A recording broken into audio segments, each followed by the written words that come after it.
Some guys sitting on the tailgate one day said to me, you know, a smart man learns from his own mistakes.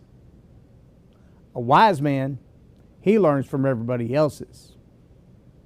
That's what I want to talk about in this episode of Leading Leaders. Stay tuned. The Story Power Method to captivate your audience, improve workplace culture, and 10x your fundraising. Scan the QR code to book your first coaching call or visit storypowercoach.com. Hey, I'm Loren Norris here with Story Power Academy, and I want you to know we've got a new course dropping just next week. That course is called The Attitude Hack. If you've been a part of the Story Power community, you know that we work on crafting intentional stories. We mine those stories, we craft those stories, we connect those stories to an audience, and we lead a narrative with them. The next level is to take those stories and deploy them in the workplace. And so there's really three phases of that. The first one is we've got to understand the very contagious nature of an attitude. The second is, how does that attitude, those stories that we've been telling, how does that impact your brand and your culture?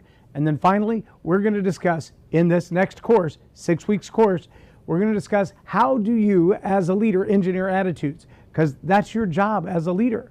If you've learned how to mind, craft, and deliver stories, now you're going to learn how to see them work in the workplace. I challenge you to be a part of the Attitude Hack beginning on June 9th. Subscribe now for access to our extensive media library of leadership lessons promoting faith, family, and freedom. Begin your personal growth plan at storypoweracademy.com for leadership development and communication skills training. I'm Loren Norris with Leading Leaders Podcast. I was cruising on my motorcycle one night, pretty late at night, down a dark highway. Just a little two-lane road, really casual drive, watching out for the giant locusts and critters that like to fly in your face on a highway in the middle of the night, and looking out for the deer. And I came over the top of this hill, and just as I came over the top of the hill, I see these white crosses in kind of a memorial on the side of the road. And I was thinking to myself, that's such a strange place. I mean, it's a straight road, it's the top of a hill, it's the crown of a hill. I don't get it. I don't understand why those would be right there. Maybe it was a deer, maybe they swerved to miss a deer and they ran off. All these thoughts are running through my head. And just as I come over the hill, probably maybe 50 yards away, might have been less than that. At 60 miles an hour, 50 yards is not a whole lot of space. But just as I came over the top of the hill, in the darkness of the night, no highway lights, just my headlight. But just at the edge of where my headlights are, I see these two red lights like eyeballs just light up out of nowhere. And I was like, whoa, what is that? So I start shutting it down. I come to a stop as fast as I can. And as I come to a stop and the wind is no longer blowing in my ears and the exhaust from the bike is no longer rumbling in my hearing, I see a white cargo van sitting in the middle of the road. He's turned all of his lights off. In fact, if he hadn't hit his brake pedal for his brake lights to flash on, I might have rear-ended him at highway speed. And all of the thoughts are going through my head. Why would you park here in the middle of the road, in the middle of the night? That just makes no sense. But as I began to regain my equilibrium and my hearing and my heartbeat stopped pounding in my chest, I hear this clackety, clackety, clackety, clackety, clackety, clackety. At about that time, the van turned his headlights on, and what my headlight couldn't see for him, or my headlight couldn't see for distance, was an old rusty train running across the tracks where there were no arms, no lights, no bells, no warning. And I have to wonder if those wooden crosses at the top of the hill were an early warning sign that somebody had not seen that train in the middle of the night. Maybe 2 or 3 cars had made it over that hill and they caught the last one at the top of the hill and became a disastrous end. I can tell you in the course of leadership that statement of my uncle from 40 plus years ago and those little crosses on the side of the road, they have something greatly in common.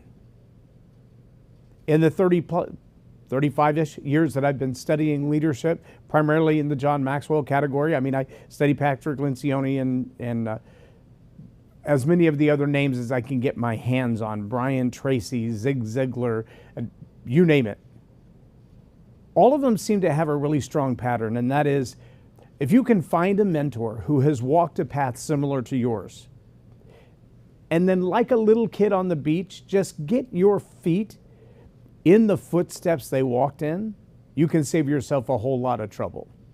You can walk in places where they've walked and not have to go down a wandering road accomplishing something all on your own. There's probably a path to follow to get where you're going.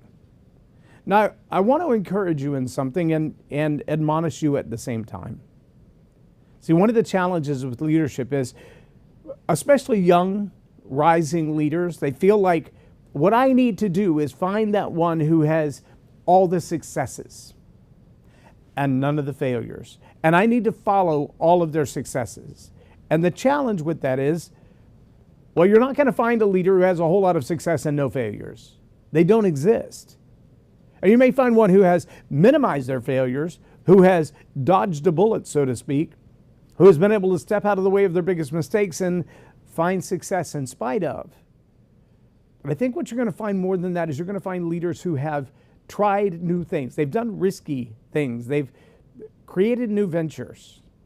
I mean, we recently learned in the news that there was a man who started off as a welder just about 20 years ago. And I'd be willing to bet there were days along the way that this guy went, I hate this job. I always thought I'd be so much more than a welder. I could never get rich doing this. But he stayed at it. And he stayed at it. And he stayed at it. And when the work was hot and miserable and no fun at all, and when the relationships weren't what he wanted them to be, whether it was at home or it was at work or it was just in the community, when the press and the media and the public started talking bad about his boss, going, how can anybody even work for this guy? He stayed at it. He stuck with it.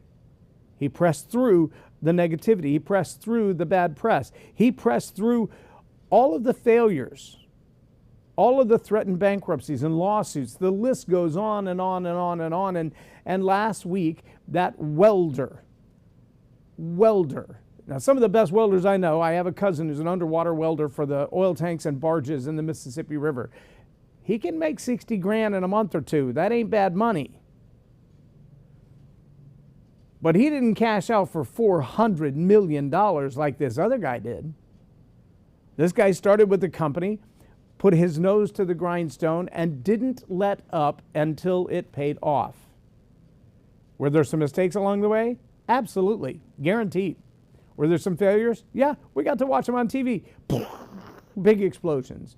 Millions, perhaps hundreds of millions of dollars lost in these efforts to do something phenomenal. But the ones who started out and stuck there through all the failures, through the public failures, through the public criticism, they cashed in. $25, $30 an hour paychecks become $400 million family legacies. How does that happen? Because we realize that both success and failures are great mentors. When you can understand that success and failure both are great mentors, then you can put yourself in a position to learn from both success and failures. That means when you're walking in those footprints, those footsteps, whether it's in the sand or in the snow, when you look at that footprint and you realize, oh, there was a little bit of a dodge there. That's not a straight line. You can learn from that. And you don't necessarily have to follow it. A smart man learns from his own mistakes. If you touch a hot stove more than once, you're not so smart. I'm not trying to be mean. I'm just being honest. If it hurts you the first time, why would you do it again? It's just smart to learn from your own mistakes. But it's wisdom to watch others who fail and succeed and fail and succeed and fail and succeed and fail and succeed and then duplicate what they do. We're still working through Live a More Excellent Life. This is a book that I completed in 2011. We talk about the warning signs, and we've got to be able to recognize whether it's the little wooden crosses on the side of the road or it's the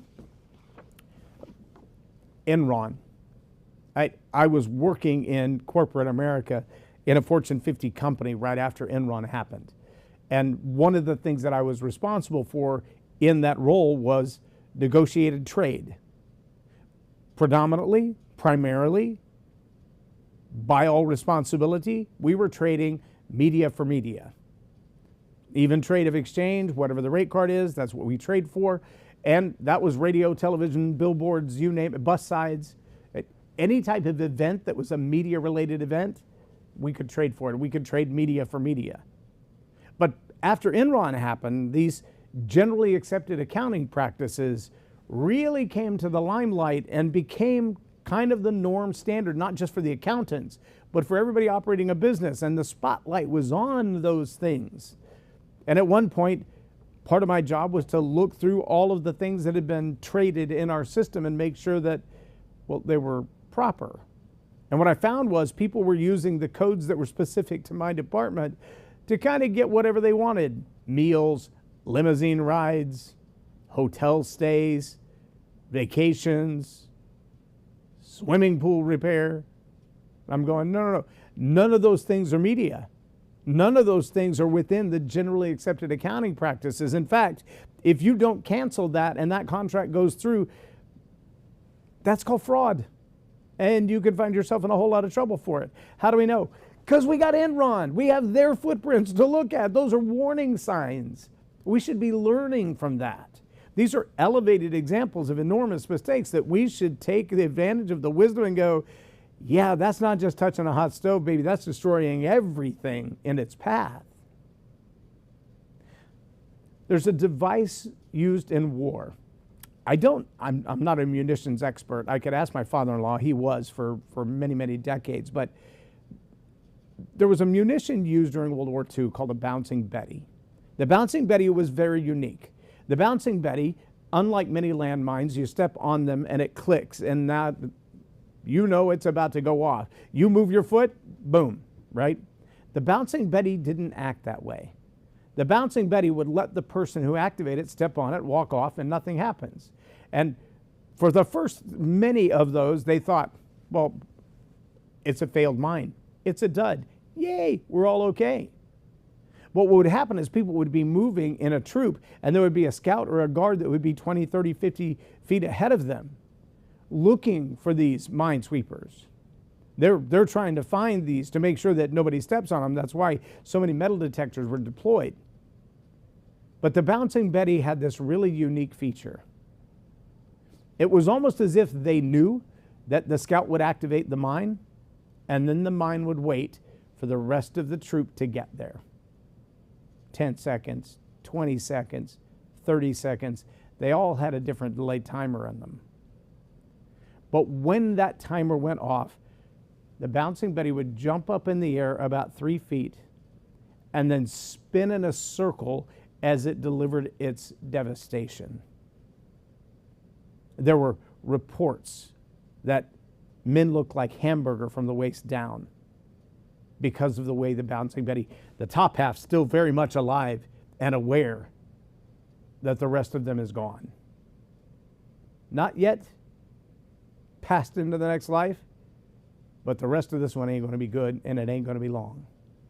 See, the challenge with that was the minesweeper, the scout, the forward marching, the one out front, almost always escaped with minimal injury. It was the people they were leading that paid the price. I want you to let that sink in a minute. Enron's another great example.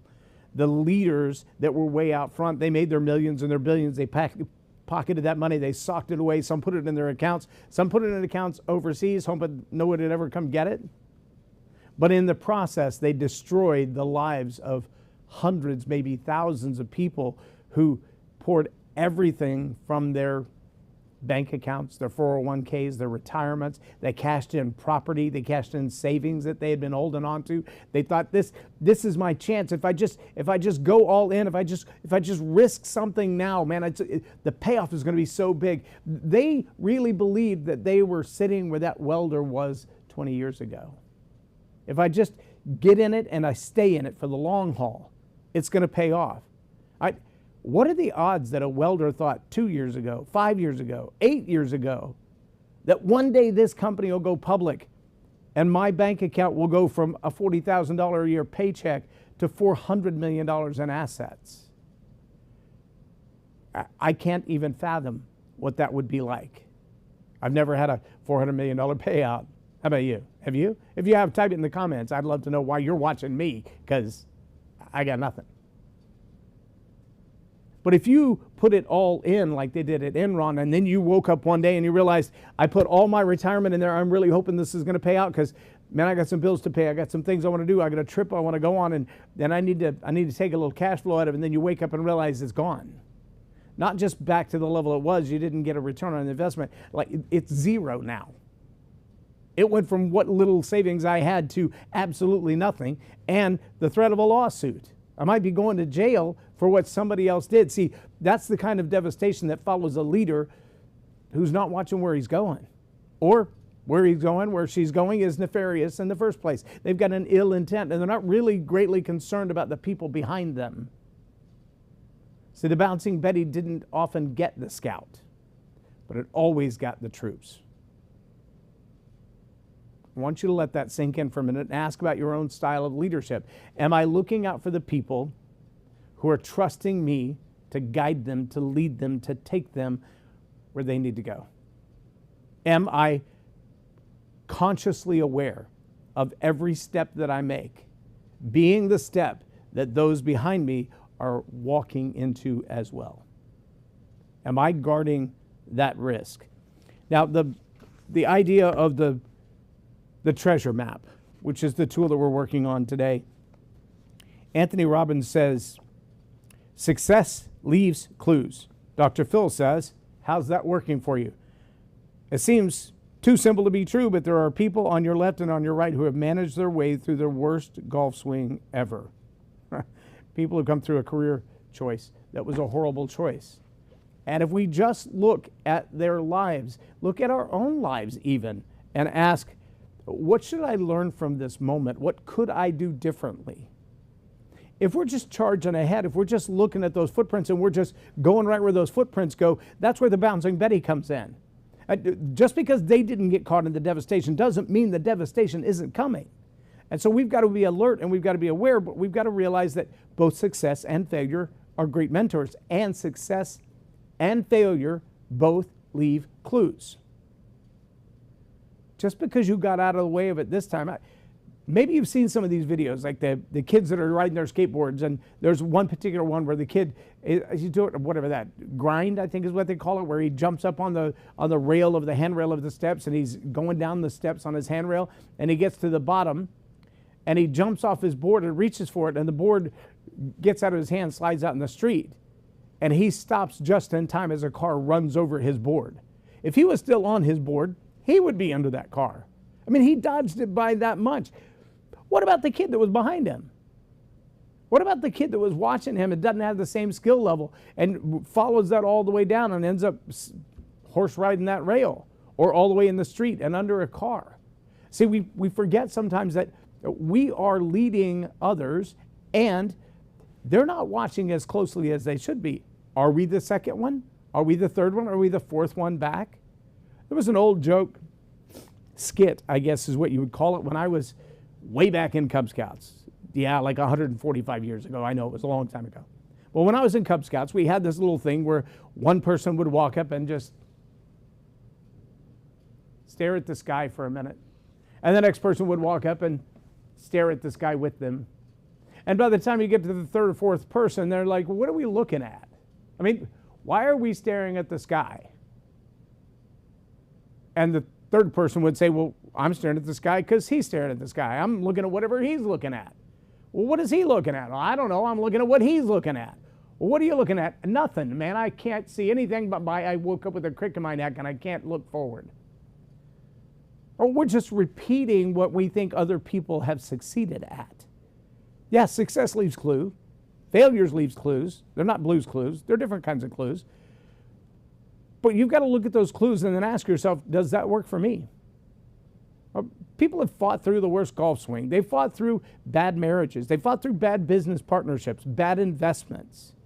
They become day traders for a week and then lost all their money and had to start over with something else. But people do that kind of thing all the time. And if you're only following them because at some point they had great success, awesome. Follow them in their success. But be aware. They may bob and weave when a circumstance comes up because they got more agility and more experience and more liquidity. I know people who play in the market for 12, 14 hours on one stock.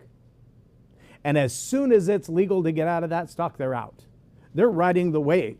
They don't care if it goes way up or way down. They're not holding it for very long. They're just making money on the movement. That's all they want to do. Well, if you jump in because they bought a bunch of stock and you go, oh, baby, I'm riding this one out. And then you realize what they bought changed the market value because they put so much money in it while it was really cheap. And now it's driving it up, driving it up, driving it up, driving it up. And then they're going to sell when it's high. And it's only high because they bought it. Can you play at that level? Can you move that kind of money? Can you dive in, stay in, hold on for just a minute and then yank it out and still be profitable? Or will that devastate you if you miss the timing? Well, there are people who do that all day long, every day. Money markets, bonds, stocks, IPOs, you name it. But they're experts at that. They know how to move and get out of the way. They have a vision for where they're going. They know exactly what they're going to do. And if you're trying to follow in their footsteps, but you don't know what they know, you may find yourself devastated, like following into a bouncing Betty, because you just don't know what's coming. One of the challenges that we have as leaders is knowing when to lead and knowing when to follow. The best thing you can have is a vision. Emmitt Smith, I believe to this date, still holds the record for the greatest running back in the history of the NFL. Maybe I'm mistaken. It's been a couple of years since I was really studying the stats. But if I'm not mistaken, behind Walter Payton, he's right up there still, at minimum in the top 2 or 3, but I believe he still holds the record. What made him different? Vision. Emmitt Smith said, I'm going to the goal line. And if I have to juke you out of your shoes, run through you, run over you, run under you, run around you, I'm going to the goal line. There was a big difference between Emmitt Smith and Deion Sanders when they both played for the Cowboys in those superstar years. Deion Sanders could outrun anybody on the field. I remember them asking him one time, what should they do? What should your defense do when you pick off the ball? If you have an interception at the 20, what do you want the rest of your team to do? Should they form a wedge? Should they form a circle? Should they go to the right? Should they go to the left? He said, honestly, if they lay down, it would make everything easier. And the correspondent was like, lay down? You don't need them to block. He's like, block what? The fastest guy on the field is me. The second fastest is probably the one that I just stole the ball from, and he's already behind me going the wrong direction. Everybody else on the field is just in my way. And if my guys would lay down, I could pick the other 10 off and outrun all of them. And you could watch Deion do it on many occasions. He would run 300 yards to get to the end zone. The field is only 100 yards long, but he would go from side to side and back and forth and around. I watched him run 20 yards deep in the wrong direction one time just so he could outrun everybody. Well, you got the speed and the stamina to rock on, right? But that was not Emmitt Smith's way. Emmitt Smith said, that's the goal line. That's where I'm going. I know what my destiny is. I know what my future is. I know where I'm headed. I have one goal in mind. And whatever it takes to get there, that's where I'm going. See, that's what we've got to have as leaders. The tenacity. The ability, yes, to look at somebody and go, okay, you know, I think the first time, was it Julius Jones? No, it was another one. The first time I watched a running back hurdle someone at full speed, didn't even think twice. He just came running, they reached for his waist, and he just stretched out his legs and went right over the top of them. And I was like, that's a new move. I've seen the head down, I've seen the shoulders down, I've hit head-to-head with those guys hard enough to crack my helmet. I know what that impact looks like. I don't think I've ever had anybody hurdle me, though. That's a new one. Success leaves clues. Now you see it all the time. In fact, if you watch the highlight reels, you'll watch a guy actually hurdle someone backwards. He sees him coming, turns his back, and then leaps like a pole vault over the top of the guy, like a high jump over the top of the guy. lands on his feet and keeps running. Success leaves clues. So does failure. If you'll watch those clues, you can bob and weave and duck and dive and avoid the risks and move forward. But without a question, in your leadership, in your growth, in your striving for financial success, relational success, or just to leave a legacy worth following, understand that both success and failure are phenomenal mentors, if you let them be. If you'll learn from those mistakes and not repeat them. If you'll dedicate yourself to following those clues of success to say, well, this is what Warren Buffett did, I should try that. Understanding Warren Buffett has some assets that you may not have. He has some liquidity you may not have. He has some relationships you may not have. You can get some great advice from people who've succeeded like that, but you might not be able to follow in their footsteps right now. Keep watching. Keep charging forward. Look, your destiny is a treasure map all on its own. And if you'll keep looking for that place that you're supposed to be, it might be that you're peeking under the trees 100 yards away and you see a little red shiny thing and you're thinking, what is that red? It's probably the X that marks the spot. Between here and there, there's probably some dragons, some bears, some lions and tigers, oh my. There's going to be some failures. There's going to be some pitfalls. There's going to be some mistakes. Don't quit on them. Don't quit on your destiny. And don't quit on you. I'm Loren Norris with Leading Leaders Podcast for Tell It Like It Is TV. Have a blessed day.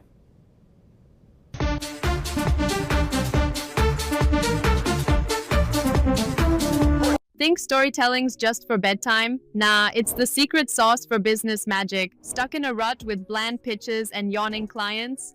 Enter Boost Your Business with Story Power. 6 weeks of epic storytelling training. It's like leveling up in a video game but for your career. Master the art of narrative and watch connections blossom like a viral TikTok. Simple, impactful, and game-changing. Ready to transform your biz vibes? Dive in now and make storytelling your superpower.